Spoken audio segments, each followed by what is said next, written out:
I love it because, and I think the audience love it, because just for that 60 minutes, you know, it's just pure escapism. It's a world that you would not see in any other way. I think it brings some of that glamour and some of that kind of sexiness that we get in the great con movies, but we're getting it on television. Finding writers for Hustle is, you know, is really tough because they kind of, sometimes they make mistakes by thinking that it's just a con show, that all they have to do is come up with a clever con, lots of tricks and twists, and that's it. And they miss the fact that it's actually about relationships, that it is about a family, that it is about raging against the system, and it is about all those things. And it is funny, you know, Hustle is a funny show.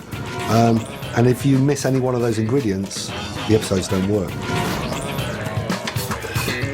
I think this series, we've just kind of, you know, it's been brilliant because we found the writers that can do that. And we've got a great writing team for this series, and I think it may possibly be the best series ever. Niceties over. Shall we get started? Of course. It's quite like starting afresh. It's almost like doing a new show. And I think we've gone back to giving it a bit more edge. Shoot these fools, man.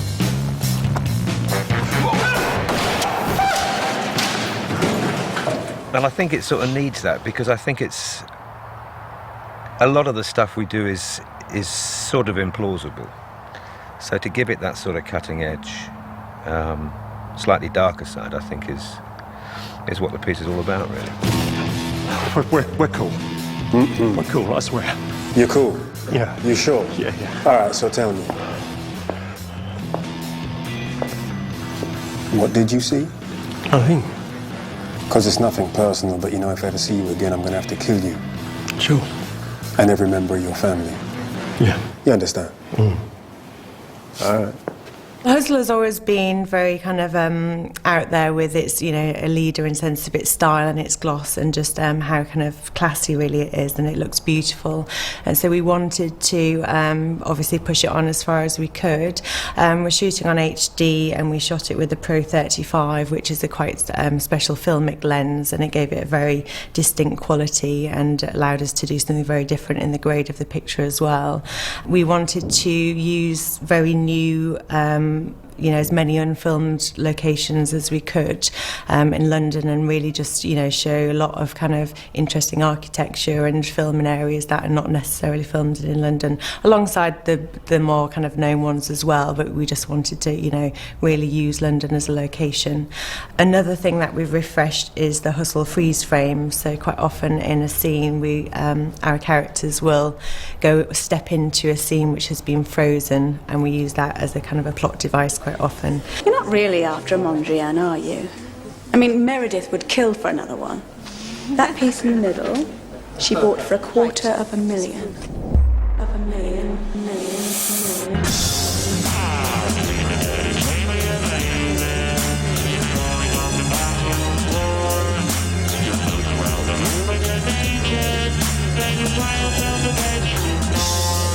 And now we've actually done it in a different way with something called the phantom camera, which actually, rather than freezing the moment, just slows movement down to a very ultra slow motion. So you'll see that in episode 2 with the character Carlton throwing a glass of water across, which is quite mesmerising because the water just kind of slowly goes across. And we've used that in episode 1 when some cards shoot out in a casino, and it's great because you see the effect with the cards just flying off, and you can speed it up and slow it down. So that's very new, because I think that's the first for British drama.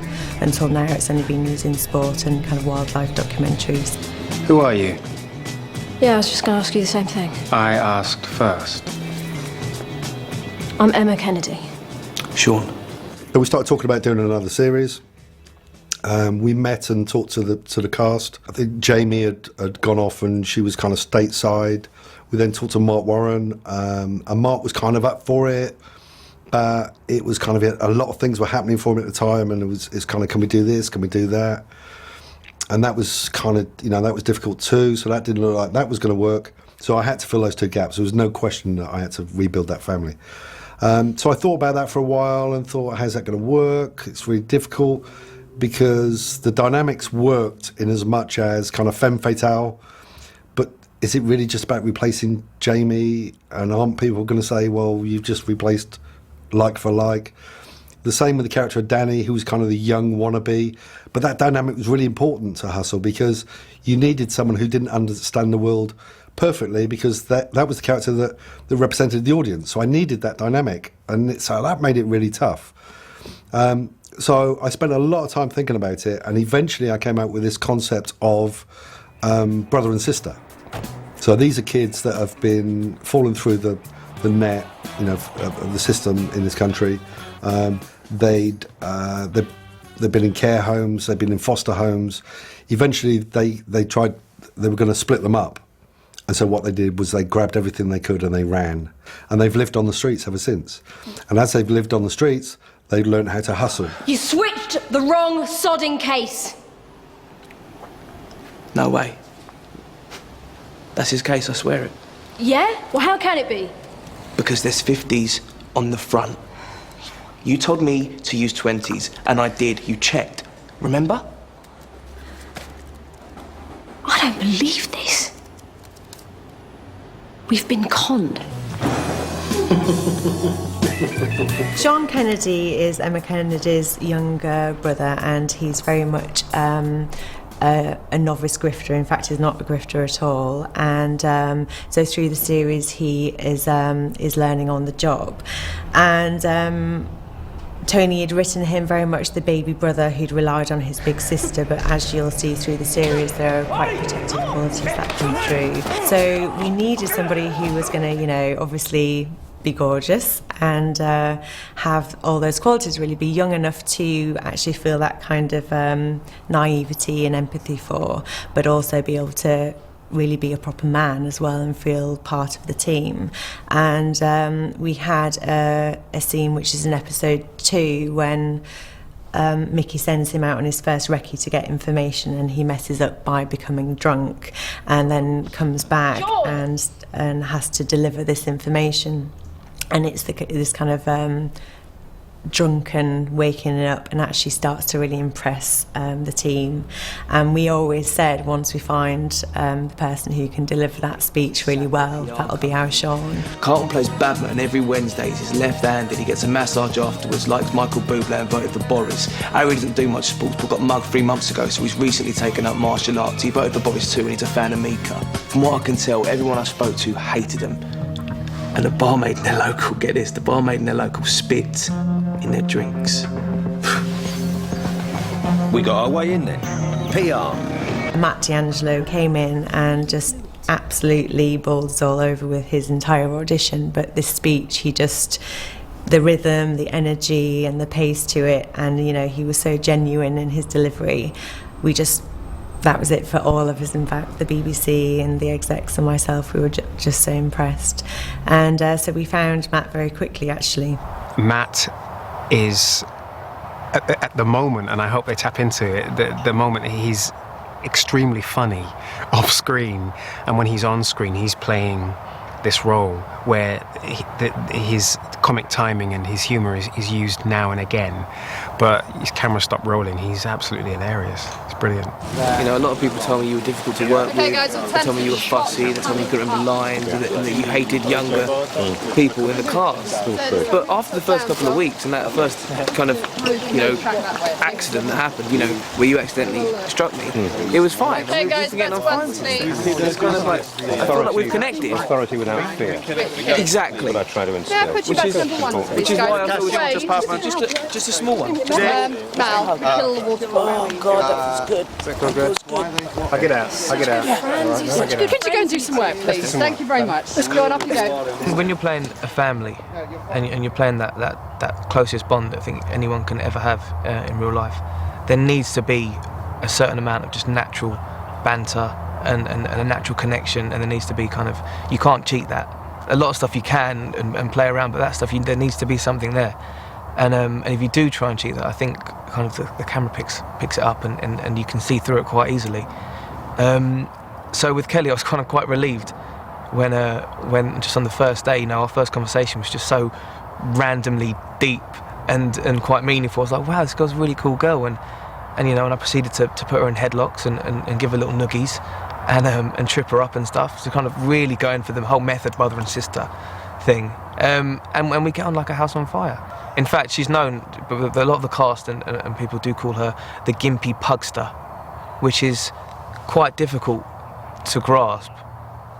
But when you see Kelly, you'll see just an air of gimp around her.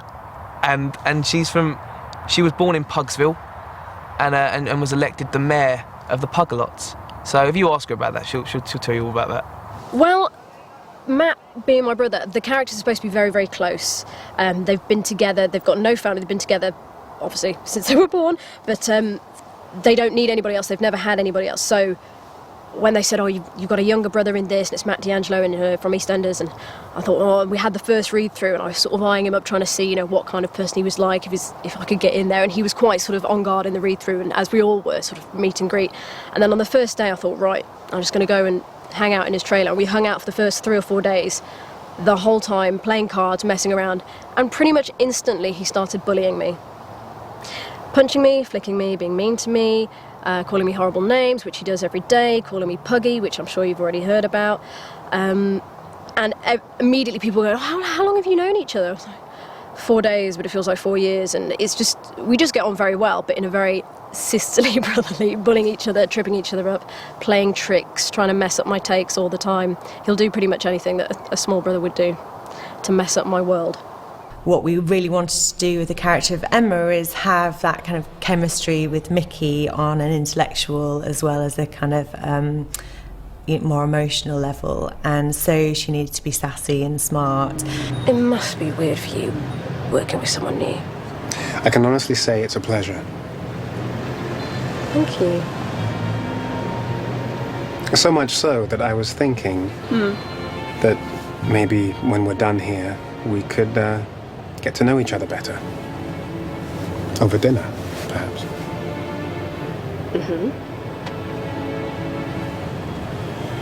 It might help, working together and... Yeah, I can see the sense in that. If that's all it was. Business. We literally auditioned, hundreds of young actresses for the role, and when Kelly walked in, it's very interesting because quite often you have something different in your head.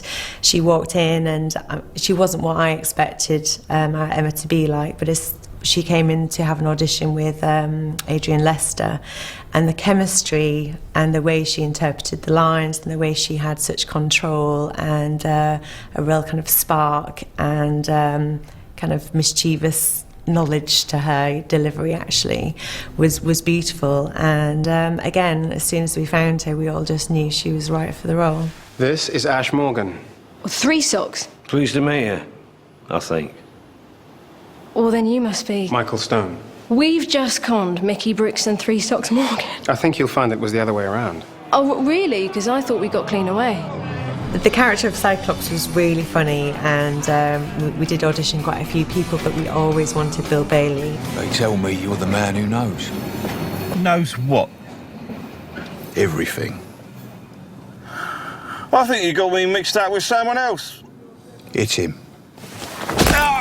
And we didn't think we'd get him. He was very busy with his comedy commitments and writing commitments, and at the very last minute we were told we could have him for a day, so we scheduled everything, changed everything just so we could get Bill Bailey, and he's absolutely wonderful.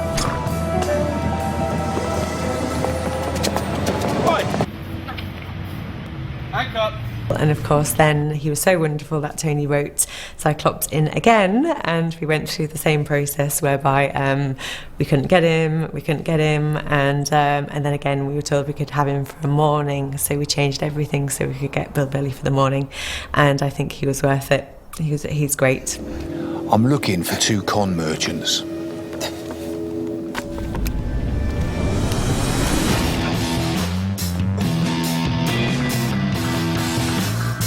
Who the hell are you?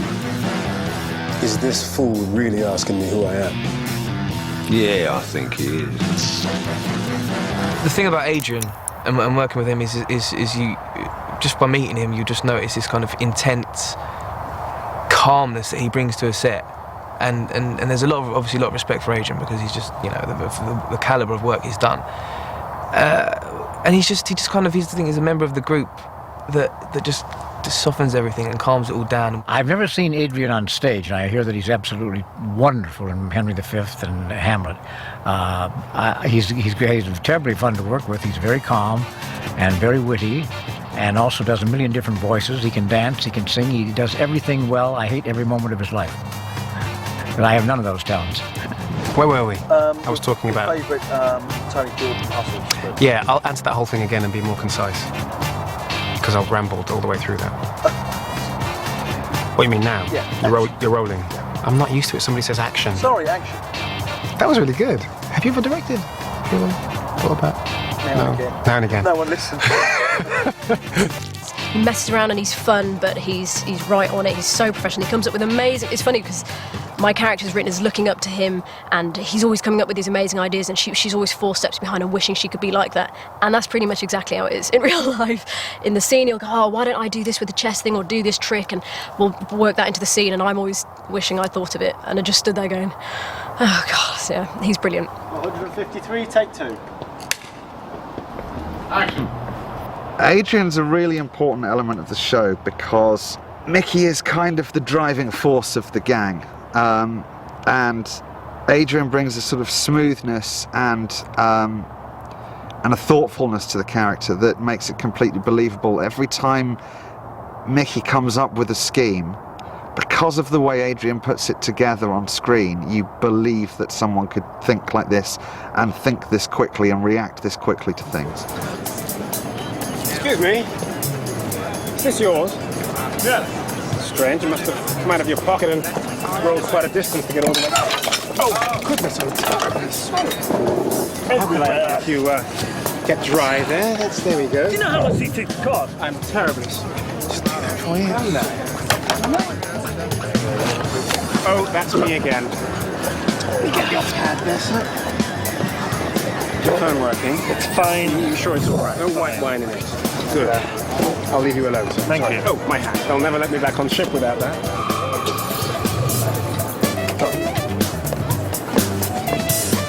Adrian's charming, he's witty, he's funny, he's serious when he needs to be.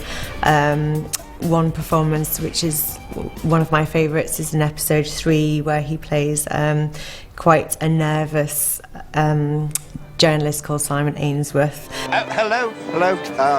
Empty glasses here. Sorry? Refills. Oh, no. No, I'm not actually a waiter. Oh, God, who are you? I'm a journalist. You're what? And just, you know, just the slight difference from Mickey, who's very confident, and it is just really nice to see because it's a very nuanced performance. It's been great to come back and work with, you know, Rob Jarvis and Robert Vaughan, Sir Robert Vaughan. Yeah, and everybody's been fantastic.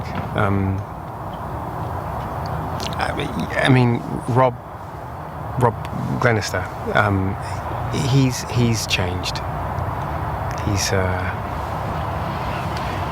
sort of, he's not what he was like before. You know, he's a changed man. He hit Matt once for standing on his mark. Shouted at me because I didn't know my lines. Yes.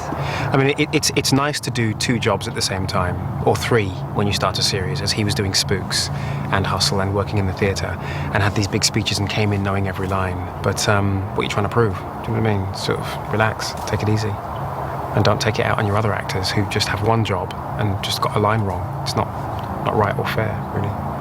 But it's nice to see him back. He's great.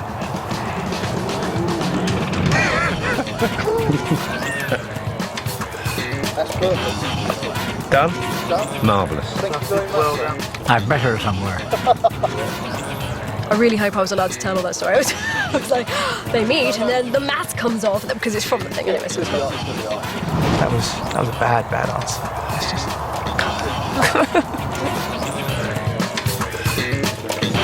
Well, I don't see any reason why Hustle can't run, you know, for another 6 series. I mean, why not?